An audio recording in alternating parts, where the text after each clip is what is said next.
I'm more of a stand-up mic kind of person. Hi everyone, I'm Michelle. For those of you who don't know me, why not? Why haven't we met? Come meet me later.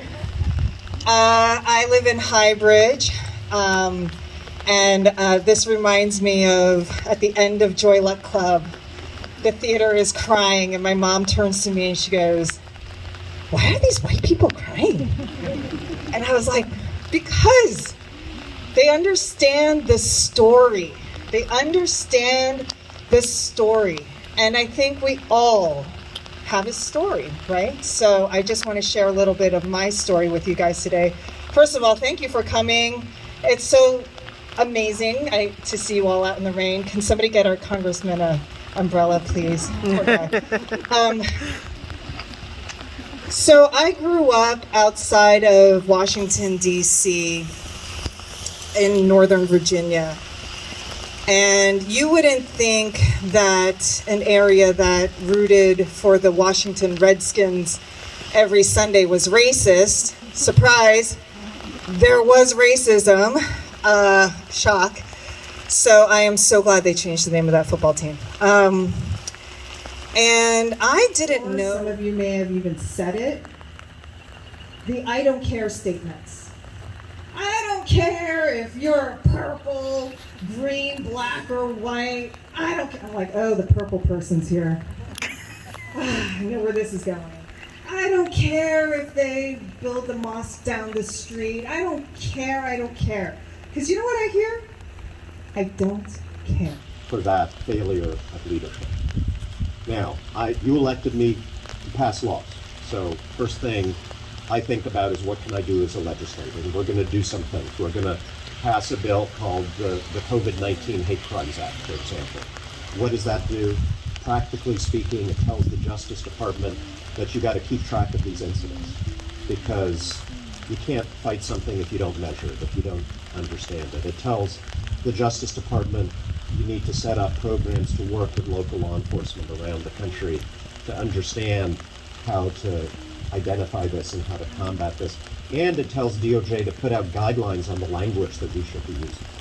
Government can't tell us what to say, obviously, but leaders can offer guidance as to the best way to talk about things like a pandemic that happened to have originated in one country that doesn't care, doesn't give a damn who we are, what our nationality is, or borders, or anything. And that's where we all then come in, because all of us are leaders in our sphere. We can be absolutely clear that no virus has a nationality, that we are all Americans, that we are all in this together. I represent a district, you know it well, that a lot of people probably see as not that diverse, but in fact it is. In my congressional district, about 20% of the people were born in a country outside of the United States, other than the U.S. When I go to high schools and middle schools, I like to ask the kids, raise your hand if you were born outside America. And usually lots of hands go up. And then I say, raise your hand if at least one of your parents was born outside of America. 50% in many schools of the kids' hands go up. This is us. This is... Hi, everybody. For those of you who don't know, I'm Tom Malinowski. I'm your congressman and friend of Michelle. Thank you. It's so hard following the whole Asian community. But thank you so much for sharing that, because what we're here to talk about is a national problem, a national issue, but it begins with the personal experiences of many, many individual Americans. And so I'm glad that we began there. Look, I was asked actually a few moments ago, like, does it matter if small groups of people like this gather to light a candle to talk about this problem? And my answer is absolutely. That actually, yes, some people in Washington, big journalists and politicians may have a bigger platform, but it's a bit less authentic and a bit more political when we talk about it in Washington. It's when people gather in small towns like this, here, times 100, times 1,000, times 10,000, all over America. And this is the fourth gathering I've spoken to just locally here in the last few days, that is heard. That is the authentic voice of Americans who want us to be one country, one people together, irrespective of where we come from. So what have we been saying at these gatherings? I think number one, we've been saying that when there's violence against Asian Americans, when there's hatred expressed against Asian Americans, that is not an Asian American problem. That's an American problem. Just as anti-Semitism isn't a Jewish problem, and racism against African Americans isn't an African American problem. We have to start with the community from which the problem is emanating, and it's not the Asian American community by definition. It's all the rest of us.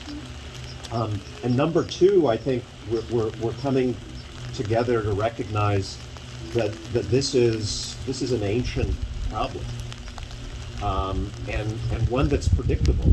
It rears its ugly head again and again, especially when people feel insecure about something, when there is conflict, when there are people losing their jobs, when there is a pandemic. There is a natural human tendency, all of us are susceptible to it, to try to find somebody to blame. Right? This has always happened throughout history. In Europe, Jews were blamed for the bubonic plague. Somebody needed somebody to blame. And this is where leadership comes in, right? The job of a leader, somebody with a bigger platform, at a moment like that is to say, no, don't do that. Don't fall prey to that natural human temptation. I'm a Democrat. I wasn't a great fan of President George Bush, but after 9/11, one of the first things he did, and this was really important, was to go to a mosque. Because he knew people would be falling prey to this temptation. And he wanted to say, I'm a Republican president, I'm tough on terrorism, blah, blah, blah. But these people are not your enemy. Evil, terrorism, violence, that's the enemy, not people who happen to come from the same place or worship God in the same way. And obviously, we didn't have that when COVID struck from the person with the highest platform in this land. And there were words spoken that trickled down, that gave other people permission to give in to that temptation, is willing to demonize in a moment of crisis. So that's going to be my message. It has been, it will be going forward. Thank you all for being here, for being one of those small towns in America that is saying, enough of this, we can do better, we are better. Thank you very much.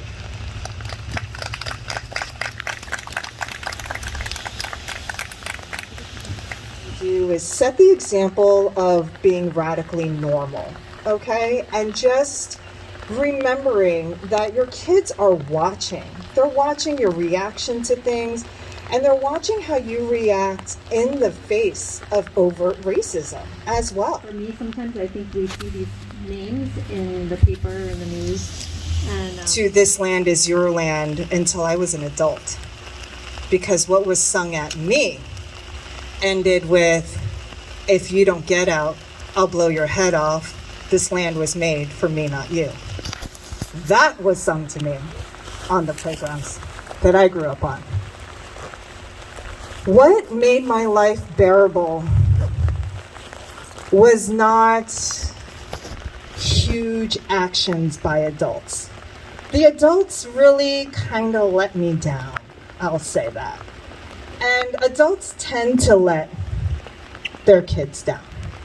No matter how much we try to do the right things, we sometimes don't get it right?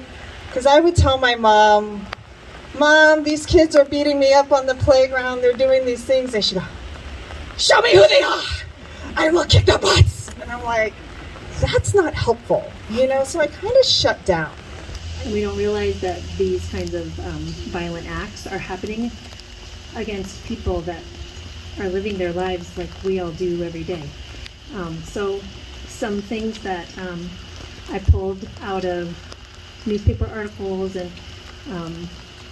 basically newspaper articles about what friends and family members said of those who lost their lives. She donated and gave money to her employees, treated them so well, always celebrating their birthdays, doing good things for them. the sweetest person you would ever meet, the most kind-hearted, giving, never met a stranger. A daughter who said about her mother that she did everything for me and my family. She provided everything, worked every day, 12 hours a day, so that my family could have a better life. She was quiet and kind. She made meals for people who worked at the spa. This is who we are. And one of the messages I preach all the time in Washington when we talk about these things is that this is great. This is a comparative advantage for our country. Some of my Republican friends are all hot to trot right now about the U.S. competing with the government of China, right? We always have some competitor out, some country that's competing with us, and that's fine. And I remind them, our number one comparative advantage is everybody in the world wants to be an American. They want to come here and pay our taxes. They want to come here and serve in our military. They want to come here, start businesses. Why would we in any way be threatened by that? It is the number one advantage the United States of America has. But there are people who see it as an opportunity to spread fear, again, especially when folks are insecure. So we've got to carry the positive message about how amazing it is that so many people from so many different parts of the world, including Asian countries, want to come here, contribute to our country. And if that fails, then we also have to remind people that once this virus of racism starts, and you've seen the signs, racism is a virus, absolutely true, it absolutely does not discriminate, because if somebody stigmatizes you, they are eventually going to come around to stigmatizing me. First heard a Beatles record at our house. First time I ever heard the Beatles, it was at my friend's house, right? So it was radically normal. Imagine if we can just be radically normal towards each other. And for me, I think my ask for everyone here as we move through this world is, yes, big gestures are great, but those small gestures, the small things that we do for each other, the fact that those kids I grew up with knew better wasn't because their parents sat them down and had a big talk. It was tisking at the disgusting things they might see on TV and saying, wow, that was gross, right? Like, I didn't like that. Your kids are watching. So if you have children or children around, get involved that way. I didn't want this to be a big thing, right? Kids often don't want that. And I know we're all rabble-rousers, and I know a lot of you from rabble-rousing days, and we elected this one because we're all great rabble-rousers.